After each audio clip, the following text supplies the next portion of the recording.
जय श्री कृष्णा। अब समझी यह निठुर विधाता।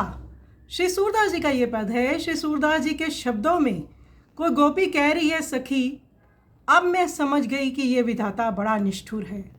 वह ऐसे व्यर्थ ही जगत पिता कहलाता है और क्या घात छिपकर चोट करने पर भी वह रक्षक कहला सकता है। उसका ज्ञान कैसा और उसकी कैसी चतुरता, कहाँ की विचार शक्ति तथा कहाँ का वह जानकार। अरे जैसा दुख इसने हम सबको दिया वैसे ही इसका भी विनाश हो। हमारे शरीर में इसने केवल 2 नेत्र बना दिए। इसी से हमने समझ लिया कि वह कैसा माता पिता है। श्याम सुंदर की शोभा से ये नेत्र तृप्त न होकर बार बार व्याकुल होकर लौट आते हैं। तो गोपियाँ तो इतनी उच्च स्थिति पाई हुई हैं, कई जन्मों के बाद उन्होंने ब्रज में जन्म लिया है। वो भगवान श्री कृष्ण के सानिध्य में हैं और उन्हीं के लिए ही विधाता को कोस रही हैं। अन्य उनका कोई प्रयोजन नहीं है कि ये हमें 2 आँखें, श्याम सुंदर का स्वरूप तो बहुत अगाध है, हम देख नहीं पाती, हमें इस बात का कष्ट है। तो आइए इस सुंदर पद का हम श्रवण करें।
नींद है